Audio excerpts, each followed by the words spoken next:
apa yang harus dilakukan seseorang yang disuruh berbohong oleh kedua orang tuanya agar tidak terjadi perselisihan di antara keluarga? Jazakumullah khairan. Tidak boleh.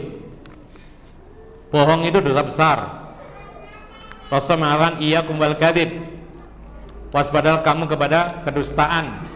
Rasulullah pernah menjelaskan tentang dosa-dosa yang paling besar, menyebutkan syirik dan lain sebagainya. Lalu ketika giliran menyebutkan dusta dan persaksian dusta, Rasulullah tadinya bersandar lalu duduk tegak, ingin menjelaskan bahwasanya ini perkara penting.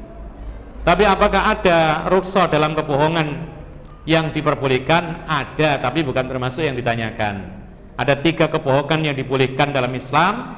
Yang pertama ketika perang. Ketika perang itu bohong boleh. Apa itu yang disebutkan oleh para ulama? Termasuk taktik dalam berperang. Para ulama menyebutkan contohnya Rasulullah ketika hendak menyerbu musuh yang ada di barat, itu melakukan perjalanan ke timur sebentar supaya kabar terdengar bahwa Rasulullah pergi ke timur, lalu tiba-tiba berbalik arah. Ini boleh.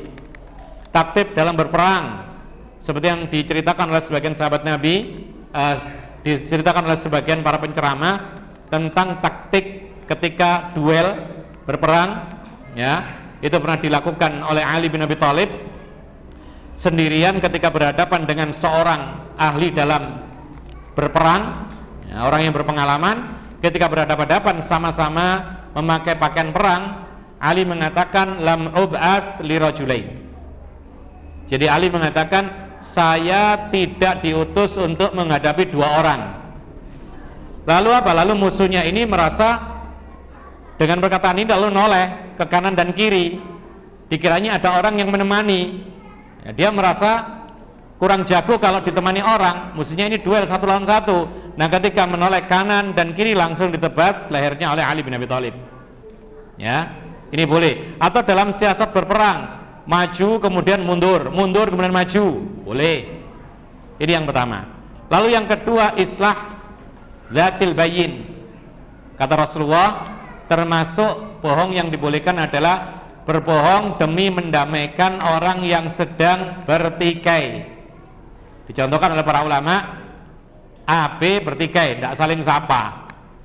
Kemudian ada si C datang kepada A, wahai A, ini hadiah dari si B, padahal nggak ngasih. Dia modal si C ini. Bahkan dibolehkan juga berhutang sampean dalam hal ini. Ya, ini hadiah dari si B dikasihkan ke A. Lalu dia segera pergi kepada B, memberikan hadiah juga. Wahai B, ini hadiah dari A. Kemudian apa? Kemudian hilanglah rasa curiga musuhannya. Karena apa? Karena merasa diberi hadiah oleh lawannya. Maka hilang permusuhan. Ini dibolehkan berbohong demikian. Yang ketiga, baina zaujain. Bohong suami kepada istri, istri kepada suami. Dalam rangka apa? Dalam rangka menyuburkan keharmonisan rumah tangga, bukan dalam rangka menghindari kewajiban. Ya, ditegaskan oleh Imam Nawawi, bohong suami istri, suami kepada istri, istri kepada suami, ini bohong yang dibolehkan adalah untuk membuat semakin kuat keharmonisannya, bukan saling menghindari kewajiban, bukan untuk tidak menunaikan hak, bukan. Ya, dicontohkan oleh para ulama seperti misalnya pujian yang berlebihan, ya, mengatakan perkataan-perkataan yang mustahil itu ada pada diri pasangannya, ini boleh. Kemarin kan kita contohkan, suami mengatakan kepada istrinya, saya kalau nggak ngelihat kamu saya mati. Nah, ini bohong, tapi ini rukhsah, diringankan, boleh, karena ini menumbuhkan keharmonisan dalam rumah tangga, bukan dalam rangka untuk menghindari kewajiban. Seperti misalnya mestinya dia nafkahi, dia bohong, tidak punya uang padahal punya, ya, bohong. Tapi bohong kalau dia punya istri 2, bilangnya 1, bohong boleh nggak? Boleh nggak? Dia tidak boleh, haram.